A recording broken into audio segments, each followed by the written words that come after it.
If you've been to Universal Studios Florida anytime before 2012, you'll most likely remember the Jaws ride.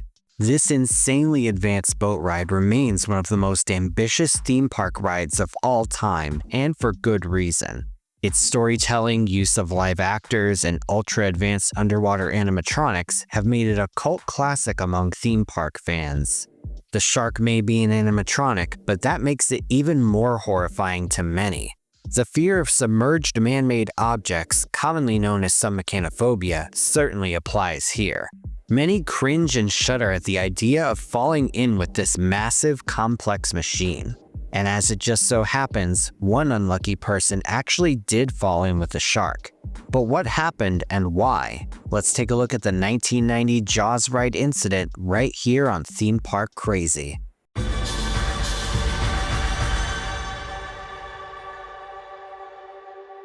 To start things off, here's a special thanks to Dustin McNeil and his book, Adventures in Amity: Tales from the Jaws Ride. It provided a lot of the information for this video, and I'll link its Amazon page in the description. Now, before we get started, here's some background on the ride. Back in 1975, Universal Pictures released the movie Jaws. Directed by Steven Spielberg and based on the book by Peter Benchley, it was an instant success. It was such a massive hit that Universal Pictures aimed to add a Jaws experience to their tram tour in Hollywood. This experience served as a precursor to the Jaws ride, with guests passing by a man-made lagoon on the tram. As they pass by the water, an animatronic shark rises from the surface and snaps its jaws at them. It's worth noting that the original shark was rather cartoony looking, as it was meant to resemble the shark on the movie poster rather than a real great white shark. Later on, the shark was changed to be more realistic looking, and it continues to serve as one of the highlights of the tram tour today. Over a decade after this experience made its debut, Universal's parent company MCA was setting their sights on a massive new theme park in Florida. The success of the tram tour's King Kong experience in 1986 further gave executives the confidence to open a full-fledged theme park. The growing Disney World resort made Orlando a hot tourist destination, and officials wanted to fully capitalize on the location with a movie-based theme park. Meanwhile, Disney had begun development on their own movie-based theme park around the same time. This would end up being Disney MGM Studios. Originally intended to be just a studio tour, the concept morphed into a theme park as Universal sought to build their own. This was actually a pretty heated feud, as both parks sought to outdo each other during development. Universal knew that if they were going to compete with Disney, they would need some seriously advanced attractions. Eventually, Universal Studios Florida opened on June 7, 1990. Among the park's opening day attractions were the insanely impressive Confrontation Dark Ride, as well as the bizarre E.T. Adventure Dark Ride, and of course, the Jaws ride. Now, if you've been watching my channel for a while, you'll know about the most famous version of the Jaws ride, the one with the big explosion, the high voltage wire, and the finely roasted shark, no plank. But that version of the ride actually opened in 1993. When the park first opened in 1990, a very different version of the ride made its debut. This version was made with the help of California-based company Ride and Show Engineering. This company had previously done work for both Universal's tram tour and Disney's theme parks. They not only installed the motion bridge on the King Kong experience, but they also refurbished the Disneyland monorail and installed the boat ride system on Maelstrom, now frozen ever after. For this new Jaws ride, no expense was spared, and the final budget for the first version ended up being over $72 million when adjusted for inflation. At the same time, this was a lot of money to put into a theme park ride for the time, and considering the challenges of building it and the sheer scale of it, there's no wonder why it cost so much. So what happened on the original version of the ride? Well, the start was pretty much exactly the same as the later version. Guests boarded a boat and were taken on a tour of Amity Island. Soon enough, though, they came across a sinking tour boat that was just attacked by Jaws with no survivors. The implication being that in less than a minute, the shark gobbled everyone up like dots in Pac-Man. After the shark swims underneath the boat, the skipper decides to hide in the boathouse, where the shark makes its first full appearance. This was easily the scariest part of the ride, as the darkness of the boathouse and the animatronic shark both led to complete nightmare fuel. after the boathouse is where both versions diverge though. On the later version, the shark passes by on the port side and a controlled fiery explosion heats up the surrounding area. On the original version though, the animatronic shark appears to bite onto the front pontoon with a popping sound effect played. Through the use of an underwater turntable, the shark drags the boat backwards and shakes it. This is humorous considering sharks are incapable of swimming backwards. Then again, this is the same shark that can eat a boatload of people in less than a minute, so anything's possible in this story. That said, this moment was by far the biggest headache when it came to operating the attraction. You see, while the later version of the ride had boats that traveled on an underwater track, the original pontoon boats were freely floating in the lagoon. A concrete pit underneath did guide them on a certain path, but the boats weren't fully attached to the track like on the later version. This meant that skippers had full control over the boat's speed. During the scene, the skipper had to perfectly align the boat with where the shark would emerge from the lagoon. Too far away and it looked like the shark was trying to inhale the boat like Kirby. Too close and the boat would actually knock the shark's teeth out. You can actually see the shark's teeth missing in this clip. Somewhere along the line, the decision was made to glue real shark teeth into Jaws' jaws. And according to the Orlando Sentinel, occasionally the pontoons on the boats were ripped. So not only was the animatronic damaged, but the boat took damage as well. On top of these issues, the sharks would sometimes not emerge from the water at all during the scene. This led to what one skipper described as, quote, an awkward 30-second dead space. Moving on from this scene, there was the grand finale of the ride. Once again, the shark appears to charge at the boat. Only this time, the skipper takes aim with a grenade launcher and launches a spicy one right into Jaws' mouth. The shark then appears to swim to the other side of the boat where it suddenly explodes into a gory eruption of shark guts. Side note, this moment actually involved an intensive compressed air mechanism that was patented by Universal. Under the surface, the shark guts were collected in a giant funnel which sorted them back into place for the next group of riders. Definitely a creative achievement in engineering. Unfortunately, this part also failed to work properly every now and then. According to the Los Angeles Daily News, one skipper was quoted as saying, "There was supposed to be an explosion over there," reportedly on the ride's inaugural journey.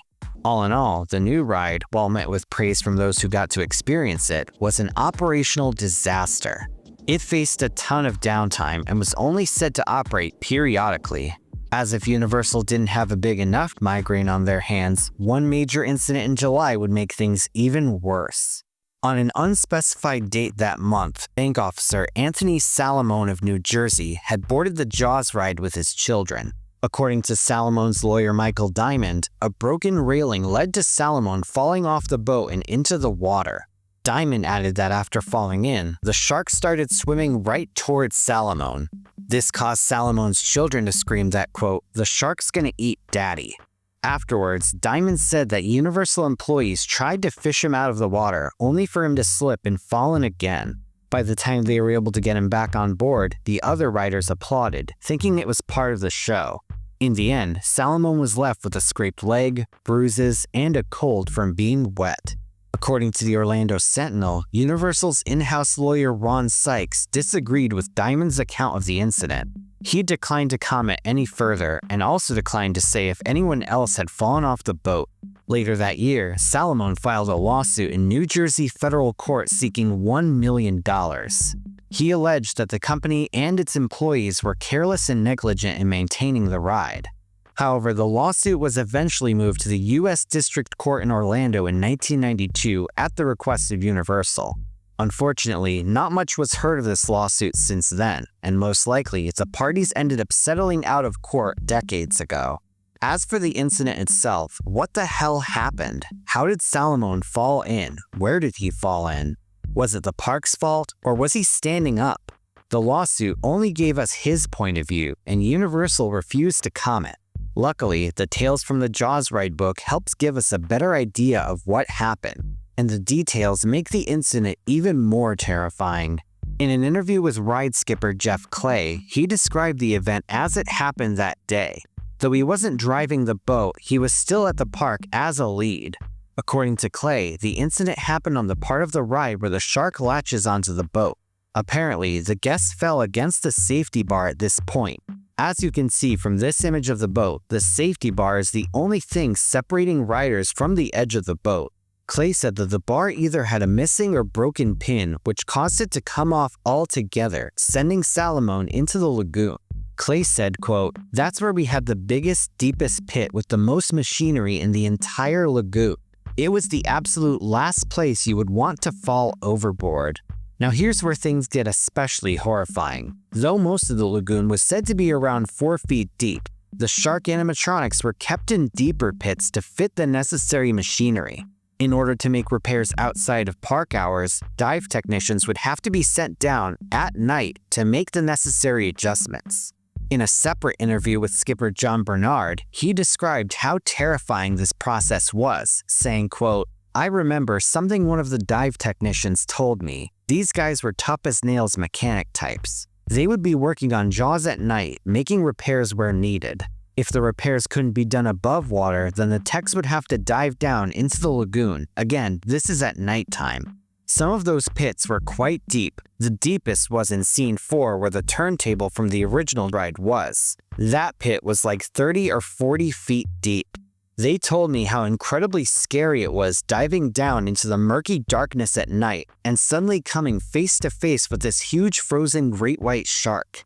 You heard that right. Salomon actually fell into a 30 to 40 foot deep pit of water with an animatronic shark on a complex turntable mechanism. You don't have to have submechanophobia to get nightmares from that thought. According to Clay, the emergency stop was activated the moment that Salomon fell in. He added, quote, "I was so proud of the skipper for immediately hitting the E-stop, which shut down the entire ride literally 1 second after the guy fell over. They grabbed him and pulled him right back into the boat, so he was only in the water for a few seconds. The skipper then brought the boat to unload and the guy was totally fine. That was the biggest emergency I can remember." The account is interesting as it somewhat conflicts with the version Salomon's lawyer presented. Clay suggests that Salomon was pulled out almost immediately, whereas his lawyer claimed he was in the water long enough for his children to panic and for him to fall back in a second time. Another thing worth noting was the lawyer's account that the shark was swimming towards Salomon. If he had fallen off during this point of the ride, the shark would be moving away from Salomon and not towards him. It's still understandable that his children would think that the shark was going to eat him as he was still in the water, but the idea that the shark was swimming towards him is questionable.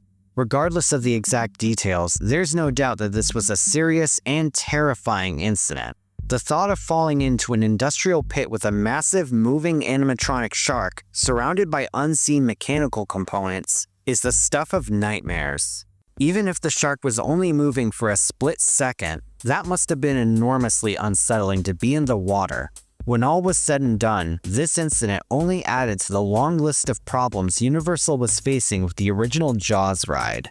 Between the mechanical failures, the operational headaches, and now a lawsuit, it became frustratingly clear that the ride was simply unsustainable in its current form. Universal was furious at Ride and Show Engineering and would end up filing a lawsuit of their own against them for the entire cost of the ride. Universal cited poor design, missed deadlines, and claimed that non-waterproof parts were used for the attraction, leading to even more issues. They also reportedly claimed that the motion bases for the animatronics were so powerful that they were tearing up the concrete floor of the lagoon. But was this lawsuit fair? According to Ride and Show Engineering Director of Marketing Mark Messersmith, the company was working on a strict deadline from Universal, and they weren't given enough time to test and adjust the ride before opening. Even before the ride's debut, Messersmith said, quote, "Universal had begun taking control from us little by little in the months before it opened. They were hiring their own people to oversee engineering and design modifications. We were slowly losing control of our own project. It was tragic what ultimately happened on Jaws. It was never given the proper time to test and adjust. Eventually, the lawsuit was settled out of court for an undisclosed amount." Universal originally planned on bringing in a new team of engineers to refurbish the original ride, but an assessment from an outside party said it was not economically feasible. Essentially, the ride was in such disrepair that Universal basically had to start from scratch. Though the basic framework and theming were kept, The animatronics, mechanisms, boats, and other equipment were gutted and replaced. The Totally Fun company was brought on for the new version. Meanwhile, Oceaneering International was brought in to design the new sharks, and Swiss manufacturer Intamin was brought in to build an underwater track for the boats. This new version of the ride would operate until 2012, when it was completely flattened and replaced with the new Diagon Alley themed area. That said, a clone of the ride continues to operate at Universal Studios Japan, with the lagoon sitting right next to the new Super Nintendo World. Looking back, though the 1990 incident wasn't the final nail in the original's coffin, it did still somewhat contribute to its closing. The whole thing was just a complete mess. Still, you have to give the engineers credit for making the best of a bad situation. When the ride did work as intended, it was amazing, and you can argue that its ambition was even more impressive than the final version. All that said, its short lifespan, malfunctions, errors, and lawsuits make it one of the biggest failures in theme park history. Now, to be clear, this video only scratches the surface of this ride's history, and there are a ton of more details in Tales from the Jaws ride.